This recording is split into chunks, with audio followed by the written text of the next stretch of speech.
Good evening मेरे प्यारे बच्चों और बच्चों, आप सब लोग ठीक ठाक।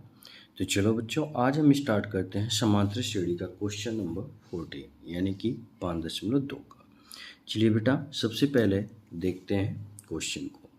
क्वेश्चन आपका कह रहा है बेटा, 10 और 250 के बीच में 4 के कितने गुणज हैं। यानी कि 10 और 250 के बीच में जितनी भी संख्या 4 से डिवाइड हो जाएंगी, 4 से भाग देने पे कट जाएंगी, वह उनके क्या होते हैं बेटा, गुणज होते हैं।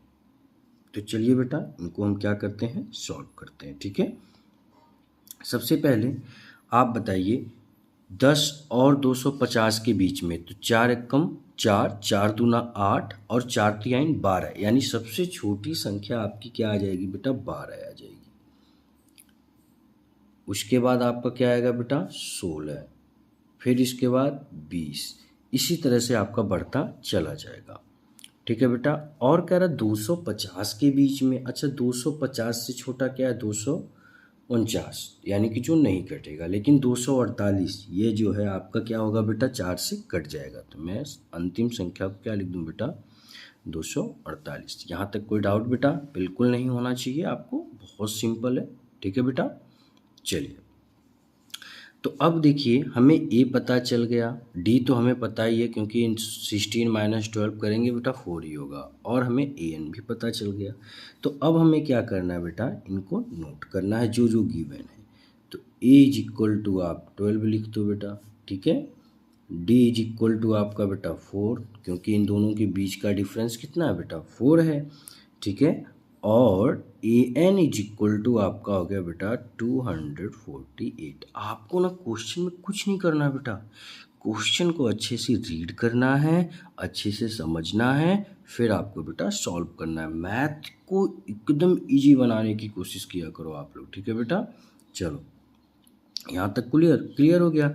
अब हमें रूल हमने आपको क्या बताया था बेटा, A N is equal to क्या बताया था, देखो A N is equal to हमने बताया बेटा ए प्लस एन माइनस 1 डी। बहुत सिंपल है भैया। ए एन की वैल्यू कितना है बेटा, 248 कर दो, इज इक्वल टू ए की वैल्यू कितना है बेटा, 12 है, 12 कर दो, ये 8 है, ठीक है। प्लस यन की वैल्यू हमें नहीं है, फाइंड आउट करना है, और डी की वैल्यू हमें पता है बेटा 4, ठीक है ना। अब आप क्या करो बेटा, n माइनस 1 को इधर लेके आओ, n माइनस 1, और ये मल्टीप्लाई 4 हुआ है, इधर लेके चले आओ। ये देखो 248, ये प्लस है बेटा, माइनस 12 हो गया, ओके। तो n minus 1 is equal to कितना होगा बेटा, 8 माइनस 2 कितना होगा, 6, 4 माइनस 1 कितना होगा, 3, और यहाँ पे बेटा 2 अपान, ये मल्टीप्लाई का क्या हो गया बेटा, डिवाइड हो गया। कोई डाउट यहाँ पे आपको नहीं ना। तो चलो बेटा इसको सिंप्लीफाई कर दो, 4 1 जा 4, अरे 4 एकम 4, और 4 पच्चीस 20, और 3 इसमें गया 36, तो 4 9 36, कितना आ गया बेटा, 59, यानी कि 61। तो n minus 1 is equal to आपका 59 हो गया। तो क्या निकालना, कितने गुणज है, n निकालना ना बेटा। तो n इज इक्वल टू कितना हो गया, देखो 59, ये माइनस है, आपका क्या हो गया बेटा, ये माइनस है ना, तो क्या हो जाएगा आपका +1 हो जाएगा।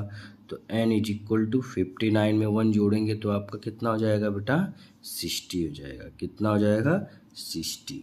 यही हमें क्या है, आंसर हो जाएगा।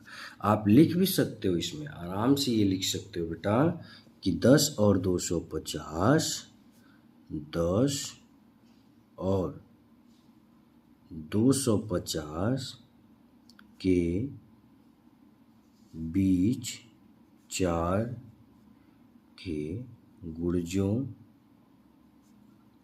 की संख्या कितनी है बेटा, 60 है, ठीक है। यही हमारा क्या होगा बेटा, आंसर होगा। आई होप आपको ये क्वेश्चन अच्छे से समझ में आ गया होगा। देखो बेटा, इसमें कुछ नहीं करना, आपको 4 का पहाड़ा पढ़ना है, सिंपल तरीका मैं बता रहा हूँ, ठीक है। जिसमें 10 और 250 के बीच की संख्या आए तो ये बताना है कि वह सभी कट जाएंगे। भाई 4 का जब पहाड़ा पढ़ोगे आप तो इनके बीच में आने वाली संख्या सभी 4 से बेटा विभाजित हो जाएंगी। तो देखो 4 एकम 4, 4 दूना 8, जो 10 से छोटा है नहीं लिया हमने, क्या लिया 4 3 12, तो यानी कि हमारा क्या हो गया, पहला पद 12 हो गया। आखिरी पद हमारा बेटा 250 से छोटा 249 है, जो 4 से नहीं कटेगा लेकिन 248 कट जाएगा, तो सबसे बड़ी संख्या हमारी क्या हो जाएगी 248, यानी an पता चल गया। तो अब बताओ हम फार्मूला रख के n नहीं निकाल सकते बेटा, सिंपल सा रूल है, ठीक है। आई होप आपको ये अच्छे से समझ में आ गया होगा। चलिए बेटा अब हम बढ़ेंगे इसके क्वेश्चन नंबर 15 की ओर, देखते हैं क्वेश्चन नंबर 15 क्या कहता है। चलिए क्वेश्चन नंबर देखिए 15 कह रहा है बेटा कि n के किस मान के लिए दोनों समांतर श्रेणियों 63, 65, 67 और 3, 10, 17 के 91 पद बराबर होंगे। बहुत सिंपल है, आप इक्वेशन बना लीजिए, समीकरण बना लीजिए, ठीक है बेटा। समीकरण बना के तुरंत आप क्या कर दीजिए, सॉल्व कर दीजिए। तो सबसे पहले हम प्रथम पद को लेंगे, फिर हम द्वितीय पद को लेंगे, ठीक है बेटा। तो लिख सकते हैं यहाँ पे प्रथम श्रेणी, प्रथम श्रेणी को हम शॉर्ट फॉर्म में क्या लिखते हैं, अर्थमेटिक प्रोग्रेशन यानी कि एपी। तो प्रथम एपी हमारा क्या दिया है बेटा, देखो क्या दिया है 63, 65, 67, ठीक है बेटा। अब इसमें ए क्या है, ए की वैल्यू आपका है बेटा 63, ठीक है। डी की वैल्यू कितनी है बेटा 65, डी की वैल्यू कितनी है 65 माइनस 63 इज इक्वल टू बेटा 2 हो गया, ठीक है। ये तो क्लियर हो गया। तो चलिए अब इसको हम क्या कर देते हैं बेटा, सॉल्व कर देते हैं, ठीक। तो A N is equal to हमारा क्या होगा, रूल तो हमने बताया था ए प्लस एन, देखिए हम फिर लिख दे रहे हैं ए प्लस एन माइनस 1, यही रूल होता है। तो ए एन हमें नहीं पता है, चलो बेटा ए की वैल्यू हमारी कितनी बेटा 63 प्लस एन माइनस 1 और डी की वैल्यू हमारी कितनी आई है बेटा 2 आई है, ठीक है ना।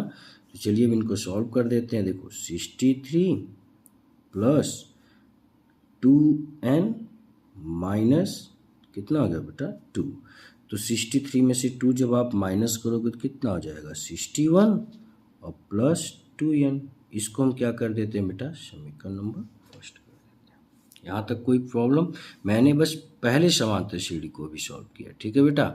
अब इसी प्रकार हम दूसरे को भी सॉल्व कर लेंगे, ठीक है बेटा। तो चलिए लिखते हैं यहाँ पे, अब यहाँ पे डालते हैं हम द्वितीय एपी, क्या डालते हैं बेटा द्वितीय एपी। चलिए इसको जरा देखते हैं बेटा, इसमें क्या क्या दिया है 3, 10, 17, तो पहले उनको नोट कर लेते हैं 3, 10, 17, ठीक है बेटा।